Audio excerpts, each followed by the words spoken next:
राष्ट्रीय ओबीसी महासंघाची रथयात्रा सुरू झालेली आहे। माझ्यासोबत अध्यक्ष डॉक्टर बबनराव तावडे सर आहे। सर, काय उद्देश आहे या रथयात्रेचा? राष्ट्रीय ओबीसी महासंघ जो सातत्याने ओबीसी समाजाच्या संविधानिक मागण्या केंद्र आणि राज्य सरकारने पूर्ण कराव्यात, तसे ज्या ज्या सोयी आणि सवलती केंद्र आणि राज्य सरकारने ओबीसी समाजाला द्याव्यात त्या पूर्ण करण्याकरता 2016 पासून सातत्याने प्रयत्न करीत आहेत। आता सप्टेंबर महिन्यामध्ये आम्ही 22 दिवस संघर्ष केला, ही सर्व मंडळी आम्ही मिळून, आणि ओबीसीचे जे अधिकार आहेत ते कायम राहावे याच्याकरता आम्ही 29 सप्टेंबरला सरकारसोबत चर्चा केली।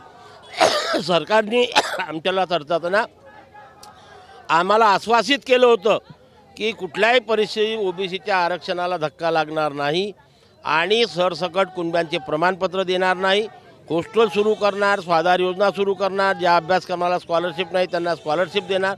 जे काही 15 मागण्या आमच्या पूर्ण केल्या होत्या त्याचे GR सुद्धा शासनाने आमच्या हातामध्ये दिलेले आहे। ओबीसीच्या विद्यार्थ्यांकरता 72 वसतिगृह या महिन्यापासून सुरू होते आहे। स्वाधार योजनेचे अंमल जे महत्त्वाचे 2 होते की ओबीसीच्या आरक्षणाला धक्का लागणार नाही आणि सरसकट कुणब्यांचे प्रमाणपत्र। 25 आणि 26 तारखेला मराठा आंदोलकांसोबत सरकारने जी चर्चा केली आणि मराठा आंदोलक समाधानी होऊन त्यांनी आपलं आंदोलन मागे घेतलं, पण या दोन्ही शासन निर्णयाचा राजपत्राचा अभ्यास केल्यानंतर आम्ही या निष्कर्षावरती आलेलो आहोत की याच्यामुळे ओबीसीला मिळालेल्या 27% आरक्षणाला किंचितही धक्का लागलेला नाही आणि सरकारने सरसकट कुणब्यांचे प्रमाणपत्रसुद्धा दिले नाही। हा राष्ट्रीय ओबीसी महासंघाचा विजय आहे। पण तिकडे विजय वडेट्टीवार म्हणतात की धक्का लागला, छगन भुजबळ म्हणतात की धक्का लागला, दोन्ही ज्येष्ठ नेते आहे ओबीसीचे।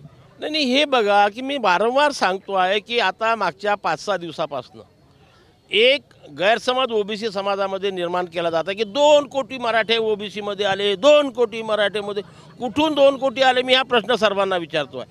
सरकारने जे प्रसिद्ध केलेला आहे, प्रकाशित केलेला आहे, 38 लाख लोकांना प्रमाणपत्र केव्हापासून दिले आहे?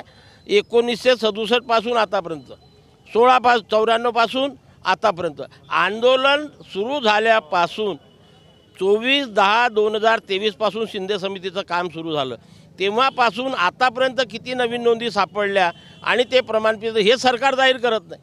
आमच्या नागपूर आणि अमरावती विभागातून 35 लाख नोंदी सापडल्या म्हणते, याच्यात एकही नवीन नोंद नाही ना। आमच्या नागपूर जिल्ह्यातून 7 लाख काही लोकांना प्रमाणपत्र वितरित केले, हे आंदोलनाच्या पूर्वीचेच आहे, नवीन काहीच नाही आहे। सगळे सोयरे जी अधिसूचना काढली त्याचं कायद्यात रूपांतर कराय मागणीसाठी जरांगे पाटील 10 तारखेपासून पुन्हा उपोषणाला बसत आहेत, पुन्हा सरकारवर दबाव निर्माण करण्याचा प्रयत्न करत आहेत। याच्याकरताच की त्यांना जे पाहिजे ते नाही मिळालं। सरकारने सगळ्या सोयऱ्याचं जे राजपत्र प्रकाशित केलेलं आहे, सध्या जी पद्धती अस्तित्वात आहे तेच शब्द त्याच्यामध्ये आहे, नवीन काहीच नाही आहे। वडील, आजोबा, पंजोबा, काका, पुतण्या आतापर्यंत 1994 पासून आरक्षणाचे जरांगेचं आंदोलन म्हणजे सरकारला इशारा आहे, दबाव निर्माण करण्याचा प्रयत्न आहे। ओबीसी नेत्यांची काय भूमिका आहे? नाही, ते दबाव निर्माण करतील तर आम्ही आमचा दबाव निर्माण करू, आम्हाला आमच्या संविधानिक अधिकाराचं रक्षण करायचं आहे। मी सांगतो आजपर्यंत तरी जबाबदारीपूर्वक वक्तव्य करतो की आमच्या ओबीसीच्या आरक्षणाला कुठेही धक्का लागलेला नाही आणि सरकारने सरसकट कुणब्यांचे प्रमाणपत्र देण्याचा निर्णय घेतलेला आहे। सोयऱ्याची जी अधिसूचना काढली त्याला मुंबई हायकोर्टात चॅलेंज करण्यात आलेलं आहे।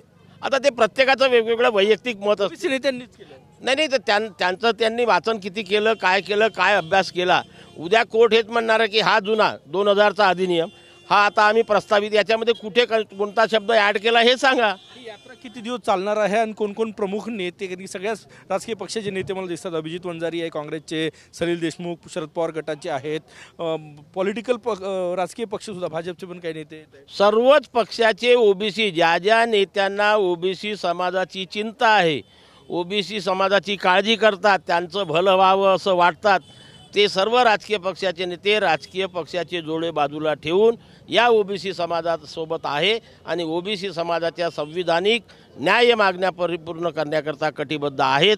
हेच राष्ट्रीय ओबीसी महासंघाचं यश आहे आणि याच्यामुळे आता जी आमची एक मागणी सरकारकडे प्रलंबित राहिली की ज्याप्रमाणे बिहार राज्याने ओबीसीची जातीने या जनगणना केली आणि आकडे प्रसिद्ध केले, त्याचप्रमाणे लवकरात लवकर महाराष्ट्र राज्यात ओबीसीची जातनिहाय जनगणना करून आकडे प्रसिद्ध करावे, केंद्रामध्ये ओबीसी मंत्रालय स्थापन करावं आणि सर्व व्यावसायिक अभ्यासक्रमाला 100% स्कॉलरशिप लागू करावी ह्या प्रमुख मागण्या घेऊन आजपासून ही रथयात्रा निघते आहे. ही रथयात्रा सुरू झालेली आहे आणि एकूणच ओबीसीचं आंदोलन सुद्धा तीव्र केलं जात आहे. कॅमेरामॅन सचिन सॅमसह गजानन माटे, TV9 मराठी, नागपूर.